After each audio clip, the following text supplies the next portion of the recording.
Let me read you a comment I got on one of my recent videos because it really made me stop and think. Now the question was, how do noobs gain experience in access environments besides lab work? I've completed the SANS Cyber Academy, I have 3 GIAC certs, I understand scripting, automation and security, and I've tried the help desk route most of the last year, which no one would hire me for. I don't live in an area with a lot of tech opportunities, and I'm genuinely curious about what I can be doing to break in. Now, if that sounds like you or anywhere close to you, you need to hear this. And this is why I've done a video on this. This person has done everything right on paper. SANS Cyber Academy, 3 GIAC certs. This is a serious foundation and they still cannot get a job. Now, I've been recruiting for 15 years and I've seen this kind of pattern a lot. Trained, certified, motivated cyber professionals who can't get past the first door. And the worst part is most of the career advice out there doesn't even address this moment. Everyone tells you to go and get certified. Almost nobody tells you what to do when the certs alone aren't opening the door.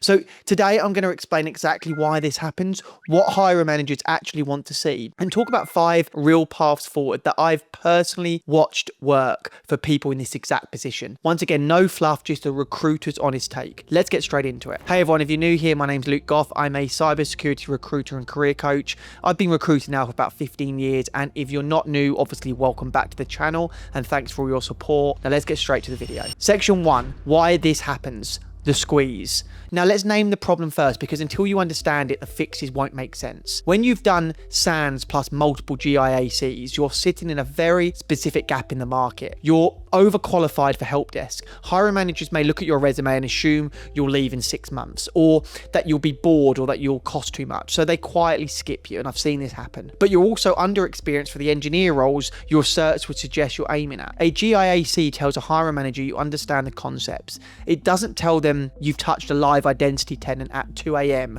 when an executive is locked out of Teams. It doesn't tell them that you can handle a change request or write up a ticket or explain a policy to a finance director without making them cry. That gap is the squeeze, and the commenter who sparked this video nailed part of the problem when they said employers dismiss lab work. That's true. Not because the practice is bad, but because the phrase doesn't carry weight. More on that later, we'll come back to that. Now, the other factor is geography. If you're not in a major tech city, your local market may be thin. And what most people do in this situation is they wait, they apply harder, or they give up. And there's a much better move, and I'll get to it. Section 2, what hiring managers actually want to see. Now, before we go into the 5 paths, let's talk about what you're actually being evaluated on, because once you understand this, the rest makes perfect sense. Hiring managers are looking for 3 things that certs alone don't prove. 1, operational exposure. Now, have you been in a production environment where something breaks, someone shouts, and you solve it? That's on the job time. Labs don't prove this, ticket counts do. 2, scripting in context. Not can you write PowerShell, but have you used PowerShell to solve a real business problem that saves someone time? Context matters more than syntax. If you think about it, one thing is knowing what PowerShell is and can you do it. The other thing is actually having experience in it and proving what you've done to help someone in a real business matter. 3, stakeholder skills. Can you explain a conditional access policy to a non-technical manager in another area of the business, for example? Can you push back on a bad access request without damaging the relationship? This is the skill senior people and hiring managers quietly care about most. If you can demonstrate these 3 things in any environment, you can compete for roles your certifications on their own would never get you. That's key insight. If you're finding this useful, hit that like button now. It genuinely helps more people in your exact situation find this video. And drop a comment with your certs and how long you've been job hunting. I read everyone. Now let's talk about how to get that exposure. That takes us to section 3, which is the 5 real paths forward. So let's talk about path number 1, MSP and MSSP work. So managed service providers and managed security service providers are the single most underrated entry point in cybersecurity. And here's why. MSPs serve dozens or even hundreds of client environments at once. They hire more broadly than end clients because they need billable bodies, and they will train you because your chargeable hours are how they make money themselves. Now, within 1 year at an MSP, you could have touched 20, even 30 different tenant configurations. That's more real-world exposure than most engineers get in 3 years at a single company. So I want you to search job boards for terms like MSP analyst or managed service engineer, SOC analyst, MSSP, or NOC engineer. Filter for remote where possible, and don't only target cybersecurity MSPs. You can also look at general IT MSPs. They're often easier to get into. They still give you the identity access and security exposure you need. Path 2, the IAM adjacent pivot. Now, this is the path I recommend probably most often, to be honest, and almost nobody talks about it. Go sideways into GRC, IT audit, or compliance. Governance, risk, and compliance, GRC roles, touch identity controls, access reviews, segregation of duties, and vendor risk constantly. You're always doing that. So your GIAC certs map directly onto what these teams need. And the hiring bar for a GRC analyst is significantly lower than for a cyber engineer because the role is seen as more administrative. 2 years in GRC gives you corporate experience. It gives the stakeholder exposure that you need and the audit scars to walk into an IAM engineer role afterwards with a very, very strong story. You'll also understand the why behind identity controls at a level that pure engineers, quite frankly, often don't. Titles to search, look at things like GRC analyst, IT audit associate, you've got compliance analyst, vendor risk analyst, security analyst compliance. Big 4 firms like Deloitte, PwC, EY or KPMG hire into these at entry level on every cycle. Now, moving on to path 3, vendor partner consultancies. So here's a door most people don't know exists, so I wanted to mention this in today's video. Every major identity platform, whether it's Okta, Microsoft, CyberArk, SailPoint, Ping,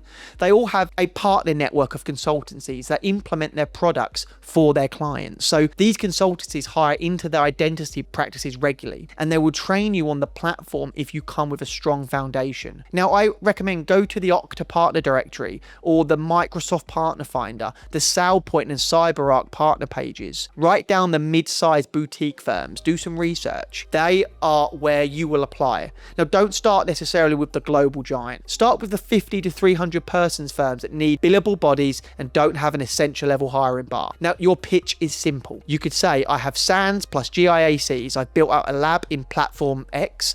I'm looking for my first operational role and I work hard to become billable fast. That pitch gets interviews. I've seen it happen. Path 4, apprenticeship and residency programs. Most people don't realize how many of these actually exist out there. For example, CompTIA runs apprenticeships for tech. SANS has a job placement arm for graduates of their academy programs. Deloitte, Accenture, IBM, and some of the big banks run cyber residency and rotation programs that are built for exactly the profile we're talking about. Trained, certified, no on-the-job experience yet. Search cybersecurity apprenticeship, cyber residency, cyber rotation program alongside your country or location. These programs exist specifically to bridge the gap that you are probably stuck in now. They're competitive, but not impossible, and they'll often relocate you or let you work remote. Now, I'm not sitting here saying these are going to be easy to get into. That's not what I'm saying, but there are options that are definitely possible and doors that could open for you that you may not have looked at yet. Okay, path 5, small business contracting. So last path, and possibly the most creative one, to be honest. I suggest look at a 50 to 200 person business locally or remote and become their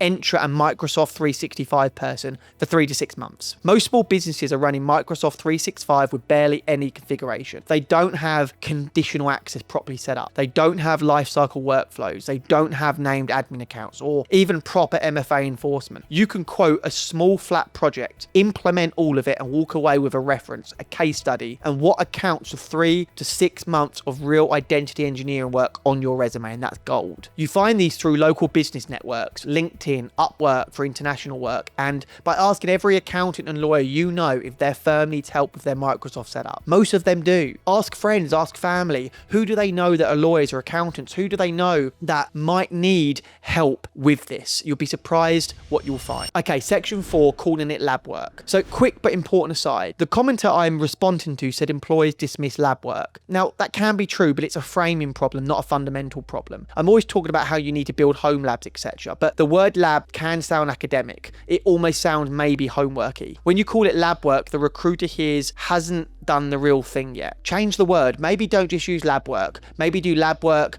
/ portfolio or portfolio. Publish it. So you still want to do these labs, but you can frame it differently. Write up your Entra tenant, build it as a LinkedIn article.